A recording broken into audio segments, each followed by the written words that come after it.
All right, let's do a walkthrough of the SPSS two-way between subjects ANOVA. So again, it's a classic experiment where they were comparing a social blunder that they either watched or didn't watch, that's between subjects. And then they measured the participants' self-esteem. So it's the person who's watching it self-esteem, not the person in the video. And they did that obviously afterwards. So they had they had them complete the questionnaire and then they categorized them as low, medium, or high. So to run so anyway, that's another between subjects variable. Every participant only has one self-esteem level. So you got what we call a 2x3 between subjects, two-way ANOVA, something like that. There's lots of words you can throw in there. And it also happens to be a factorial ANOVA. So let's go ahead and run this sucker. So to run it, you go to Analyze, General Linear Models, and Univariate. And in here, you had to put the likability rating in the dependent variable box. And then what do you do with the other two? Well, you happen to have two IVs. So we're going to put them in the order that they're in, into the fixed factors box. And we have to get EM means. We need to get the EM means specifically because we have to make sure we have this one here, this line it adds to the code so we can add that compare statement later on. And so my recommendation is just throw them all over and click continue. So that's going to get you main effects and the interaction, estimated marginal means. Under options, you want to make sure you get descriptive statistics. And in addition to your descriptive statistics, you want to get your homogeneity test as well. So what do I do now? Do I click OK? No, you don't. We have to actually click the post hoc button to make sure we get post hoc tests. Specifically right there, one of these two independent variables has more than two levels. So in order to test for those unique mean-to-mean differences, we have to throw it in the box on the right. So which one, participant self-esteem or social blunder? Well, this is 2 levels. This is 3. Pop it over, click Tukey. That'll get us Tukey test for the main effect of participant self-esteem. And I think that, oh gosh, it just goes on and on. Click the plots button. Sorry, I had to get a plots too. So in the plots button, my suggestion to you guys was to do the following. Move participant self-esteem to the horizontal axis and social blunder as separate lines. You have to make sure that you click add. And good Lord, there's no menu options. You get the simple effects, blah, blah, blah, blah, blah. So basically all this says hit paste, not okay. So you click paste, and this is the code that SPSS is writing in the background the whole time we're picking things. So, which some of us went to school so long ago, we actually had to do this, but the point is you have to add something in here. So you have to add compare social blunder on this line. That's E means that shows the interaction, that is IV1 times IV2. So we're going to add compare, and specifically social blunder is what we want to add in there. So I'm going to copy and paste because I notoriously spell things wrong. I don't think spacing and stuff matters like that. I think this is fine. And then a couple ways to run it. You can go to run and all, or you can highlight it like I usually do and go run. And that's going to run our two-way ANOVA. So once you get all the options down, it's not too bad, I suppose. So let's go ahead and start answering questions. Let me scooch this over. I'll do that. All right, so after blah, blah, blah, was the homogeneity of error variances assumption violated? So we go to our Levine's test of equality of variances. We use the line that's based on mean, scooch on over to sig. It's not less than 0.05, so no, that means we have met the assumption for homogeneous variances. So the answer here is no. And I think I'm gonna bold, or I think I highlight this semester, right? Just to make stuff more readable. So from the output table, tested between subject effects, this stuff, we got to add a bunch of numbers in here. So let's go ahead and do it. Participant self-esteem. Participant self-esteem is 20.58. Degrees of freedom. Can I tab in here? Ah, nice. Is 2. Mean square is 10.29. Our F value is 3.80. Eta square, we don't know yet. So I'll go to social blunder. 9.3. 8 is what we decided to do for 5s. 1 mean square is also 9.38. Our F value for social blunder is 3.46. Yeah, 46. And wait, I already screwed up, didn't I? So stars or no stars? Who gets stars before we get too far? This one gets a star, right? It's less than 0.05, the main effect of self-esteem. So there is a main effect of self-esteem. How about social blunder? Nope, not less than 0.05, no star for you. Go to the interaction, 113.25. Our degrees of freedom is 2. Our mean square is 56.63. And our F value is 20.91. And yep, that sure gets a star. Our within error is right here. It's just our error is 48.75. 18 degrees of freedom, mean square of 2.71. Now totals, I'm told that one of these actually does work, is that the corrected one actually does add up to them. I do recommend you do them by hand the whole way through, so you never have to think about this, just always do it by hand. So I'm gonna do it by hand. So we got 20.58 plus 9.38 plus 113.25 plus 48.75 is 185.96. Wait, that didn't match up to anything here. Let me double check it. 48.75, 113, 9.38, and 20.58. Yeah, that doesn't add up to 191. So let's try that again. 20.58. Maybe I'll do the decimals. 3 plus 9.375 plus the interaction of 113.25 plus the error of 48.75 is, there we go, 191.958, so 191.96. That did work. Good math. And these ones, 18, 20, 21, 22, 23. All right, so to get eta squared, all we have to do is divide the sum of squares for each thingy here by that total, 191.96. So 20.58 divided by 191.96 is 0.107, so 0.11. And then for social blunder is 9.38. It's going to be super duper tiny, 9.38. Divided by 191.96 is 0.048, so 0.05. And then finally for our interaction is a big one, 113.25 divided by 191.96, and we get 0.589, so 0.59. Whoa, it's a big effect. 59% of the variability in their likability ratings is accounted for by the interaction of those things. Let me highlight all this stuff so you got it. Save and keep going. So using an alpha of 0.05, was there a significant main effect for self-esteem? Self-esteem, sig was less than 0.05, I got a star. Same thing when we look over here, sig less than 0.05. So short answer is yes, there was a significant main effect in self-esteem.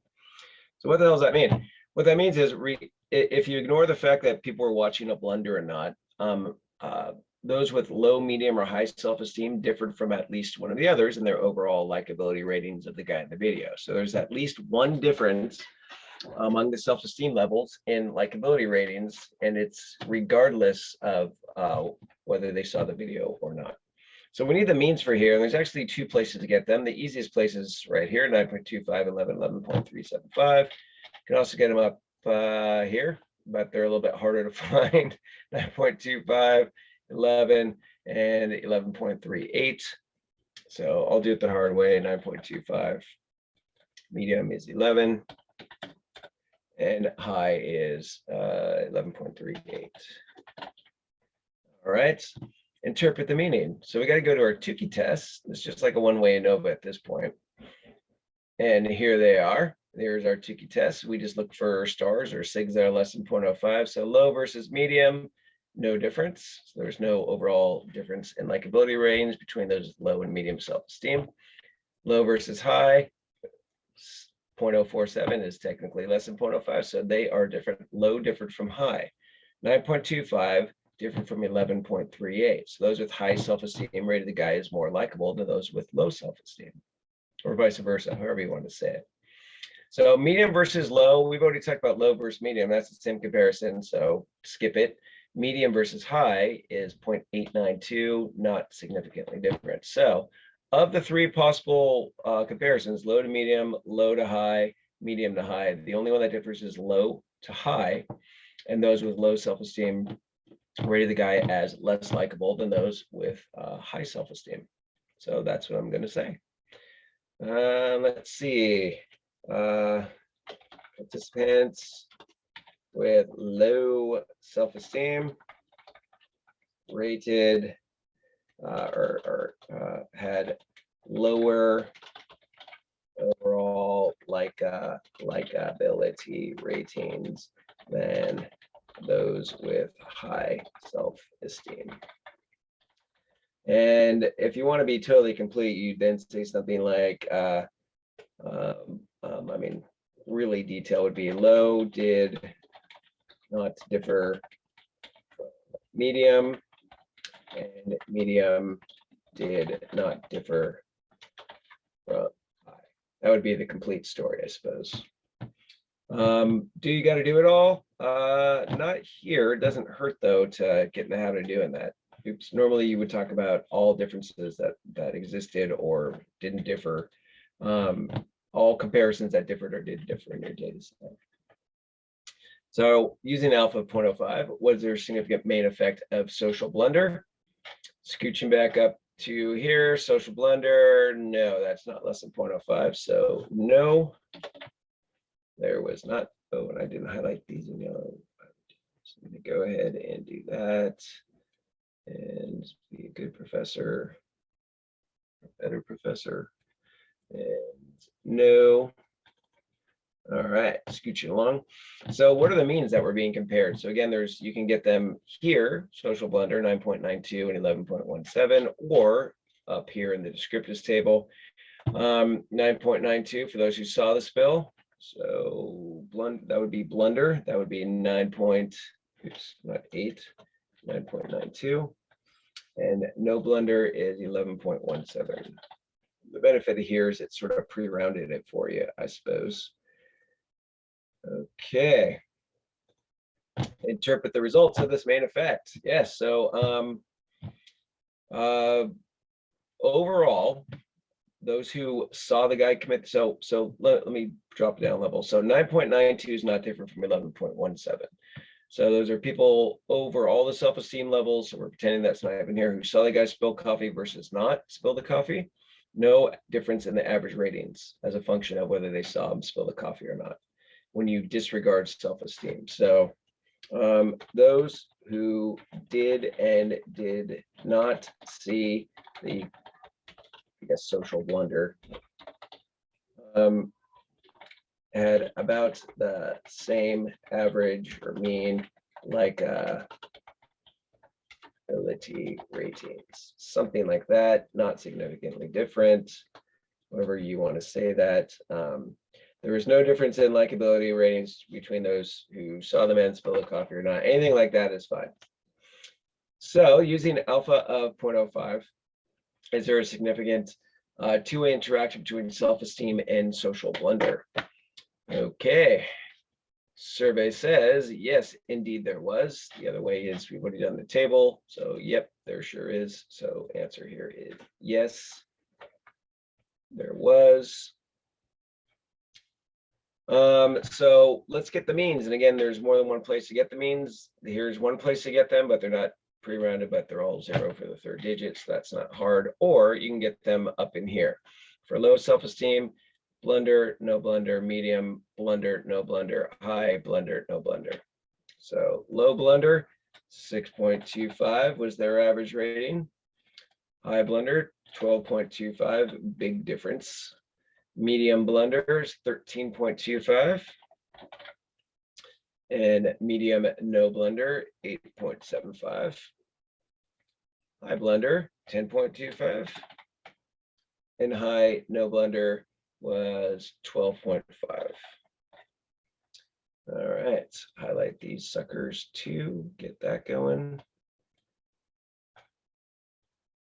I should have maybe done this along the way, but whatevs.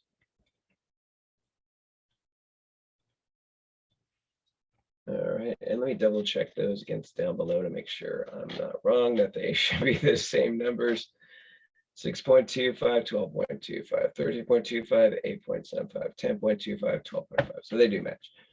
All right, so the simple effects test for this are in a little table that's just sort of doesn't have a great name. It's called univariate tests. And in the univariate tests, it's got 1, 2, 3 separate ANOVAs. And what they're doing is they hold each level of self-esteem constant and compare those who saw the blunder or not. That's why we added compare blunder. So in normal person language, that first test for low says right here, these for low, the green versus the blue, is there a significant difference? The second one is for medium, the green and the blue, is there a significant difference? And the third one for high is green and blue, is there a significant difference? That's what the tests are doing. And because there's only 2 levels, you don't have to have a simple follow-up test. So what is the appropriate Bonferroni corrected alpha level? Well, your appropriate Bonferroni corrected alpha level is 0.05 divided by 3 tests that you're conducting. So 0.017 is what we'd round that sucker to. Right. And now we have to actually interpret it. So let's see which ones are significant. Oh no, write the results in notation. Oh, okay, so we got to write it in notation. Fine. All right, so we have an F, going back up here, we have an F with 1 in 18 degrees of freedom is equal to 26.59, comma, P was yes, less than 0.017. And is there eta squared? I believe there is. I'll have to calculate it in a sec. Eta squared equals, and I'll calculate it in a sec.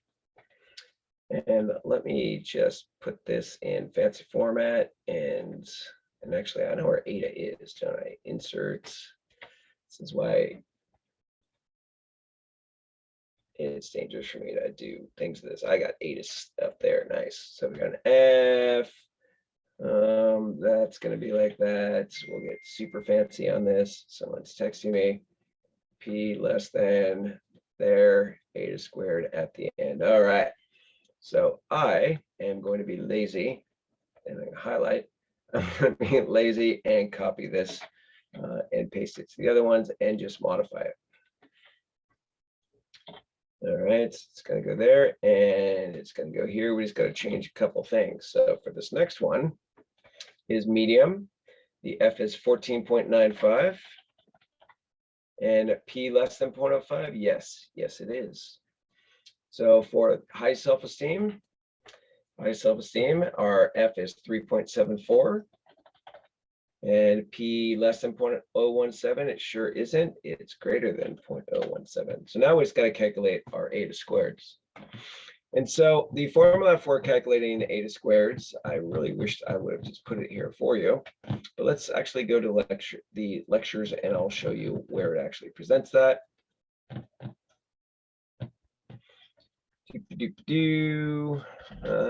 the bottom, nope, there we go. So the simple effects is a simple effect contrast sum of squares divided by sum of squares total. Well, sum of squares total, what is that? Do I add these two sum of squares together? I mean, I think that works, but even easier is to go up and use the same one that you wrote in that table earlier. So for the example in homework, it was 3,848. For you, it's 191.96. So that's what we're going to use. So sum of squares for the first one is equal to 72. That's weird. Okay, 72 divided by 191 point, I can't remember, 96 is 0.375, so 0.38. All right, for the second one, our sum of squares is equal to 40.5, so 40.5 divided by 191.96 again, right? Should have written that down, yep. And that equals 0.21, 0.21. And finally, for our last one, it's 10.125 divided by 191.96 is 0.05-ish, so 0.05. And that is how we hopefully got our eta squareds. So we'll fill those suckers in here.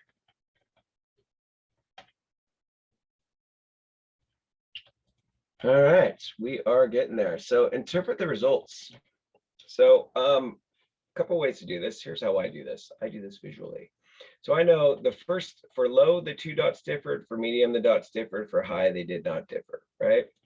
So I go down to the plot and I go, okay, for low, I know these two things are significantly different. Where did they rate them higher? Well, green, and green is no blunder. So for those with low self-esteem, they rated the guy as more likable when he did not spill the coffee, right? So we got to say that. For, oops, what did I do? For, oh, I see, participants with low self-esteem, likability was higher when when I guess he did not commit the social blunder. All right, so that's one. No, I don't want you to do that. Okay, so for participants, spelled wrong, with medium self-esteem. All right, so what's going on medium? I know these two dots differ because the simple effects test was significant. Where did they rate him as more likable? Well, when he committed to self-esteem, the blue, when he blundered versus not blundered. So for participants with medium self-esteem, likability was higher. Whoa, what happened? I tripped it. What the heck happened here? Participants with low self-esteem, likelihood is higher when, oh, he committed the social blunder. All right, that got lost. And for participants, when he, no, did not commit the social blunder. There we go. Participants with medium self-esteem, likelihood is higher when he did commit the social blunder. Good Lord. So finally, for high self-esteem, way over here on the far right, I know these two dots don't differ. So they rated the guy as equally likable whether or not he committed the social blunder. So we got to say that. Let's do it. So for participants with high, not higher, high self-esteem, ratings of likability were, or let's say, did not differ as a function of whether he committed two M's, I guess, the social one, something like that. Wow, that is complicated stuff, right? But that is the full answer. So for participants with low self-esteem, they rated the guy as more likable when he did not commit the blunder. For participants with medium self-esteem, they rated him as more likable when he did commit the blunder. Blue. For participants with high self-esteem, it wasn't significantly different. So these two dots, even though they're not the exact same mean, for all intents and purposes, it's just a skittle different, or however you want to characterize that. And so it's not significantly different. They rated him as equally likable, whether or not he committed the social blunder. So kind of want to go did, maybe did not. Did not differ or were the same, however you want to say that. All right, so that was it. Hopefully it wasn't too awful. That was very tough stuff to do. So make sure you check your answers, and that is that.